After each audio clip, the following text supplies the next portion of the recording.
Front Pengacara Pejuang Demokrasi, HAM, dan Anti KKN menggugat Komisi Pemilihan Umum atau KPU.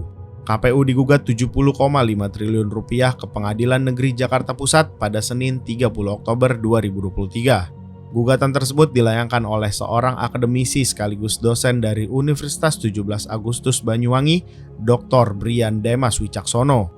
Gugatan yang dilayangkan ke KPU tersebut terkait dengan pendaftaran Gibran Rakabuming Raka sebagai calon wakil presiden Prabowo Subianto di Pilpres 2024. KPU dianggap melanggar hukum dengan ketentuan pasal 13 ayat 1 huruf Q Peraturan Komisi Pemilihan Umum PKPU nomor 19 tahun 2023 tentang pencalonan peserta pemilihan umum presiden dan wakil presiden yang mengatur syarat batas usia paling rendah 40 tahun. Pada PKPU nomor 19 tahun 2023 tentang pencalonan peserta pemilihan umum presiden dan wakil presiden saat ini masih berlaku mengikat dan belum ada perubahan yang dilakukan oleh KPU RI.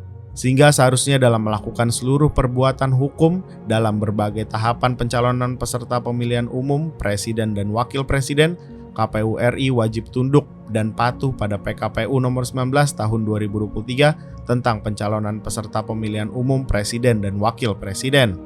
Dr. Brian juga menjadikan Badan Pengawas Pemilu atau Bawaslu sebagai turut tergugat 1, sedangkan Prabowo dan Gibran menjadi turut tergugat 2 dan 3. Dalam gugatannya, Dr. Brian meminta kepada Majelis Hakim Pengadilan Negeri Jakarta Pusat untuk menyatakan bahwa penerimaan pendaftaran Prabowo dan Gibran di KPU adalah perbuatan melawan hukum. Dr. Brian juga meminta tergugat untuk mengganti kerugian material sebesar 70,5 triliun rupiah, sebagaimana anggaran pemilu yang dikatakan Menteri Keuangan Sri Mulyani.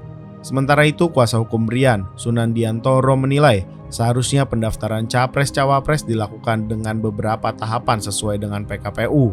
Tahapannya ialah pendaftaran, verifikasi, dan tes kesehatan. Sunandiantoro juga mengaku pihaknya tengah mempertimbangkan untuk melakukan upaya hukum ke Pengadilan Tata Usaha Negara.